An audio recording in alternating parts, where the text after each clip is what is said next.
Hey guys, welcome to Invisible Jiu-Jitsu. I'm going to talk to you a little bit today about a question I get asked a fair bit, what my opinion is, and that is how and when to change your gym.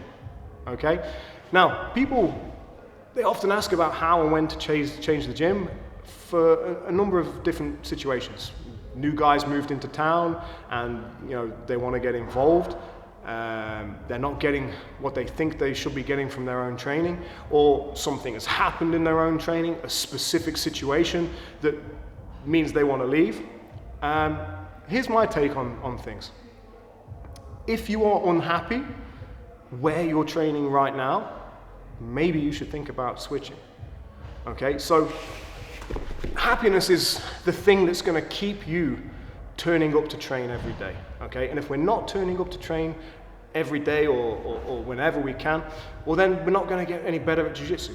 Okay, if we're always dreading going to the gym, we're not going to go to the gym, and if we're not going to the gym, we're not going to get better at jiu-jitsu. And that surely is the goal for everyone in jiu-jitsu. So if we're the kind of guy who trains once a week, cool, you train once a week, but it's got to be once a week. If I get to that Monday where I should be training and I think, oh man, something's going to happen, I don't like the situation, I'm not feeling it, I'll go next week.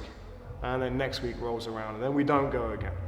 Okay, so if you're seriously unhappy, you've got to start asking some questions. Should I be changing my gym?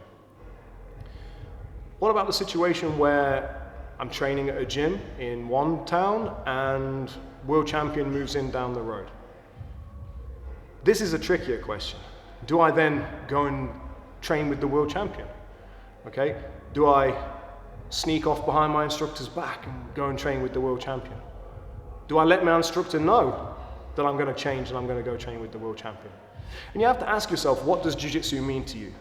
Okay, if jiu-jitsu means very little to you other than a hobby, and you're not invested in the people in your team and you're not invested in your instructor, okay, yeah, maybe you just disappear because it just doesn't mean that much to you. A lot of people have a very strong bond with their team, with their instructor. So even if some world champion moved down the road, it's not going to matter to them, because their jiu-jitsu means more to them than getting the new best training that they can get from that jiu-jitsu world champion.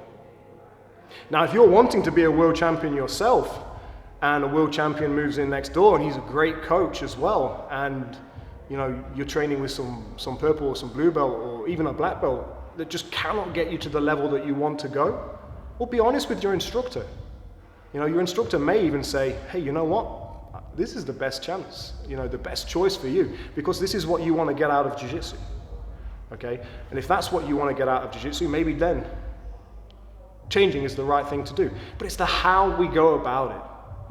Most instructors are going to be cool with things if you're honest, or certainly more cool with things than if you sneak around behind their back and just go and train here and try and keep the photos off of Facebook. And I've seen this happen. I've seen people who, I can't go and train there because my instructor doesn't allow this. So they go and train anyway, and then they make sure they're not in the group photo afterwards. Be honest with the people, okay? Other things that can happen. Why do I want to change the gym? I pay my money, I can do what I want. Yeah, okay, I can see that. Again, it goes back to what you try and get out of jiu-jitsu. For what I try and get from my academy, I try and make it more than just, I'm giving you a service. I invest a lot in my students, as any good instructor should, and a lot of it doesn't have a financial value attached to it. The questions I get asked on Facebook at 2 o'clock in the morning, going to the competitions and helping you guys out. It goes a little deeper to me more than just someone's paying for a service, okay? But there are guys who feel that way, okay? Has something happened in your gym?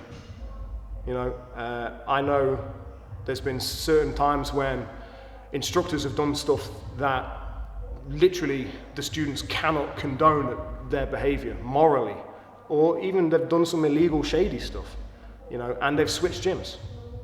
Cool. Why would you stay in a gym, even if the instructor's good, if that guy is an asshole and is doing stuff that you cannot justify yourself morally. Now again, if you don't care what the guy's doing, if that guy, does something illegal, we all know people in Jiu-Jitsu that have done some really shady stuff and people have stuck by them. Okay, yeah, it's not necessarily the choice that I would make, but it's the choice that people do make. So it all comes down to being honest with yourself for the reason why you want to change. Are you changing for reasons that you can justify? Okay, to yourself, and in the end, that's the only guy you've got to please. Sure, your instructor might take it badly. I miss people when they leave my gym. People move away from my town all the time. They tell me they're going, and I recommend them somewhere to go train in their new town. But I do miss them. If someone left me to go train with the world champion who moved in down the road, yeah, I'd miss them again. But being honest is always better than hiding it. So that's my takeaway from this. Be honest with yourselves. Be honest with your instructor. And in the end, if the instructor still feels bad, well, what more could you do? Okay, guys. Hope you enjoyed this little chat of me rambling in the gym.